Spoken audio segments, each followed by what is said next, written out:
Hi, it's Mr. Anderson, and welcome to Biology Essentials Video 31. This is on gene regulation. In other words, how we express a gene or not, how we make a protein or not. And I want to start with an organism that lives in our intestine called E. coli. E. coli is interesting in that it eats whatever we eat. And so if I eat bacon for breakfast, it has to break down the proteins and the lipids in the bacon. If I have cereal, it has to break down the carbohydrates. If I have milk, it has to break down the lactose. And so what's interesting about an E. coli is that it can go from an organism that has 0 proteins to break down lactose to one where 50% of the weight of E. coli is simply enzymes that deal with lactose. And it can do it like that. And so how do they do that? They do that through gene regulation. And so in this podcast, I'm going to talk about gene regulation. Before I do that, I want to get some terminology that I'm going to use a lot out of the way.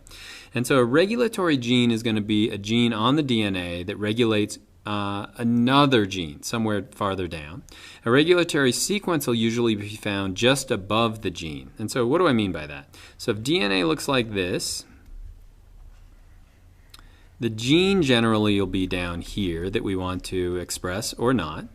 A regulatory gene will be somewhere else in the DNA. It secretes something called a regulatory protein, which then can grab onto a regulatory sequence. An example of a regulatory sequence I'll talk about is called a promoter.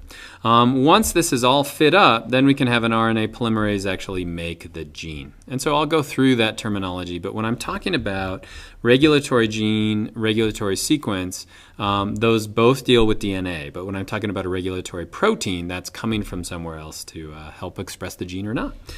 As far as gene regulation examples, most of what we know now comes from bacteria. And so I'll talk about positive and negative control. Positive control example I'll give you is the lac operon. That deals with lactose. And the negative control is the trip operon, deals with tryptophan. And then finally, I'll show you what we know about eukaryotic gene regulation and how they use transcription factors as activators, repressors to either express a gene or not. And so this is how genes are made or expressed, remember. We start with DNA, and that DNA eventually makes messenger RNA, which eventually makes proteins, and those eventually make you.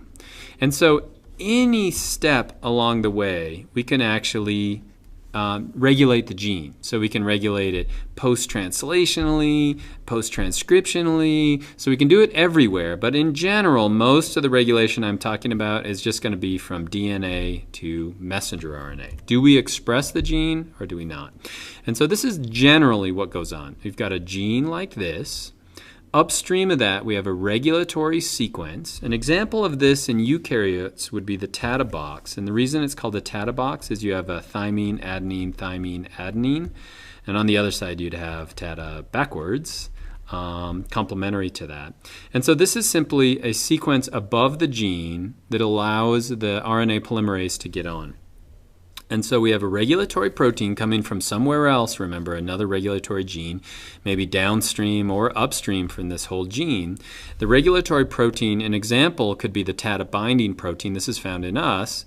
It'll grab onto the TATA box. Let me get rid of the writing. And it allows RNA polymerase to grab on and actually express that gene. And so if we didn't have the sequence, if we didn't have the regulatory protein, we couldn't make the RNA polymerase and we couldn't make the protein. And so that's basically how genes are regulated or not. And so let's talk about how this works in the lac operon in bacteria, because this is the first one that we really started to understand. So the way they tweak what I just said is that the neat thing about bacteria is instead of just having one gene, they'll have a number of genes. And so they'll have 3 genes. All the genes required to deal with lactose will be put right next to each other. And so we've named those the LAC-Z, Y, and A gene, but they each make a protein and they each help break down lactose. Above that, they'll have a regulatory sequence called a promoter. Remember, that's going to be where RNA polymerase grabs on. And the other thing they'll have in an operon is called an operator. An operator sits right between the promoter and the genes, and the way I like to think about it is it's like an on-off switch. And so it can either be set in an on position or it can be set in an off position. And so it regulates whether or not we turn the genes on or we don't. The other thing that I'm going to add here is something called a repressor. A repressor will plug right into the operator. So it's going to fit right here. And as long as the repressor is available, RNA polymerase can't get on. And so this would be when the pressor is here, the operator is now in the off position. In other words, we can't make these genes. This repressor I'm going to show you is showing what's called positive control. And what do we mean by positive control? What I said was when lactose shows up, we want to make all the proteins to break down and deal with lactose. And right now there's no lactose present, and so it's off. But let's say lactose shows up. In other words, I drink a glass of milk. Now there's lactose. So the lactose shows up. The lactose, you'll notice, is going to fit perfectly into that repressor. And when it fits in the repressor, it changes the conformation or the shape of that protein. In other words, now the repressor doesn't fit in the operator anymore. In other words, it lacks these little prongs, we'll say, that fit in the operator. Okay, so lactose is present, repressor is now off. Well, who can grab on? RNA polymerase now fits. RNA polymerase can fit. There's no repressor. RNA polymerase is going to run down. It's going to make each of the messenger RNAs for each of those lac genes. Each of those are going to make a protein, and each of those are going to break down the lactose. And so we can deal with the lactose and we can metabolize that lactose. So now the lactose is gone. What's happening to our repressor? It's going back to that original shape. And so it's a cool way we can have positive control. If lactose shows up, then we make all the proteins that can actually deal with that lactose. Shows up again, we're going to get rid of that repressor, and we continue. And so that would be positive control. What's an example of negative control? Well, a negative control we learned about from the TRP operon. TRP operon, instead of having just 3, it actually has 5 different genes, but they're put right next to each other in the same way. The way it works is it's actually off when tryptophan or whenever that chemical is present. And so tryptophan, remember, is an amino acid. We need it to make proteins. And so bacteria, as long as tryptophan is present, they don't want to have to make tryptophan on their own. And so the way it works here is that the actual tryptophan fits in the repressor. It gives it a shape that actually blocks the RNA polymerase, or the making of those proteins. But let's say, for example, that your diet doesn't have tryptophan, so you're not getting tryptophan in your diet. What does the bacteria do? Well, now the repressor is going to change shape. It's going to change shape. That allows RNA polymerase on. RNA polymerase is going to quickly make those 5 proteins, and then those 5 proteins are going to make more tryptophan. So the tryptophan fits again, and it's going to turn off.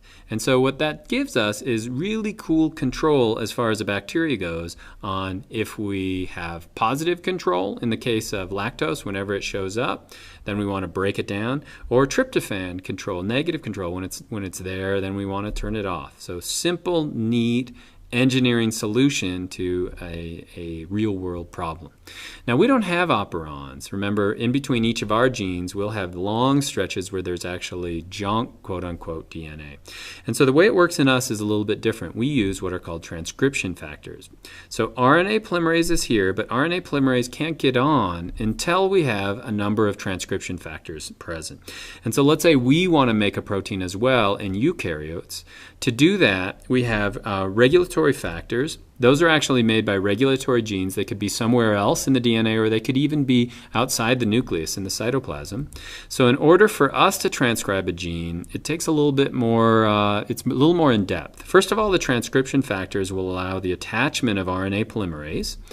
We'll have other transcription factors that will actually hold it in place, but you can see that we're not actually making the gene. And so in order to make the gene, the DNA upstream of that will actually have to fold. It'll get more transcription factors, and you'll notice that still nothing's going on. We still don't have transcription until that actually folds back and activates that RNA polymerase. Can go now and make that protein or make the RNA and then eventually make the protein. And so how does it work in us? We don't really have these on-off switches. I don't know if you can see my hands. But what happens is the DNA actually folds back on itself, and it can activate genes in other places along the genome. And so it's a different form of control. It's a more complex form of control, but it really requires input from all these other transcription factors. So that's gene regulation, and I hope that's helpful.